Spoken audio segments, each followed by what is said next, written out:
Hello, my name is Jonathan Harris. Welcome to another Worldwide Camera Exchange video. If you're looking for a manual focus Nikon lens for portrait work, you'll be looking at three different lenses. You'll be looking at the 85 f2, the 105 2.5, or this, the 105 1.8.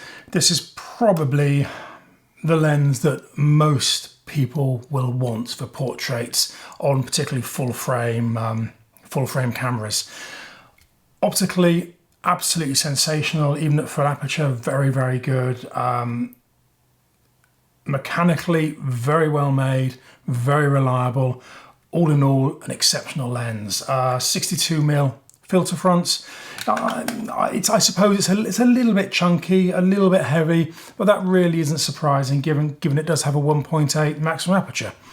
Now, if you find one of these secondhand, you do need to be a little bit careful because they're going to be 20 plus years old. So there are a few things just to quickly check. First of all, I'll have a look at the glass. Hold up to bright light and just have a look through and make sure there's no misting or fungus inside. Then I'd have a look at the front element and the rear element just to make sure there are no scratches or coating marks. Now, if there are one or two little marks on the front, that's not too much of an issue. It won't affect performance, but it will affect value. So don't pay top dollar if it's got scratches on the front. If there are marks on the back, that's a bit more of an issue. If they're bad, they can sometimes impact performance. So if it has marks on the back, I would test quite thoroughly. Stop down to f22 and just take some shots into a bright light source and just make sure that you can't see anything on the resulting image. If the glass is clean, then just quickly check out the mechanics. I mean, generally they're very reliable, so this mechanically they're normally spot on. Just fill the focus from infinity down to minimum focus and just make sure it's moving nice and smoothly.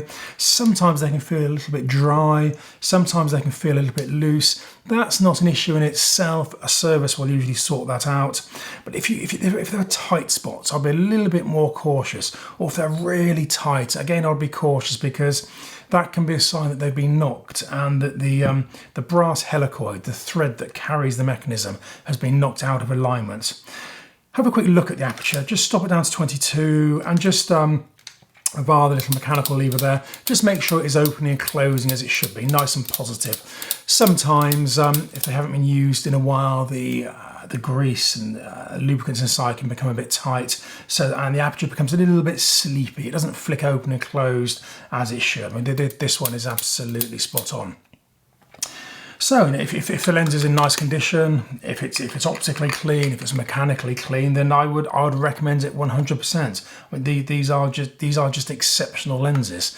I hope you found that useful. If you have any comments, please stick them in the boxes below. Otherwise, please like and subscribe, and I hope to see you again soon. Thank you. Bye bye.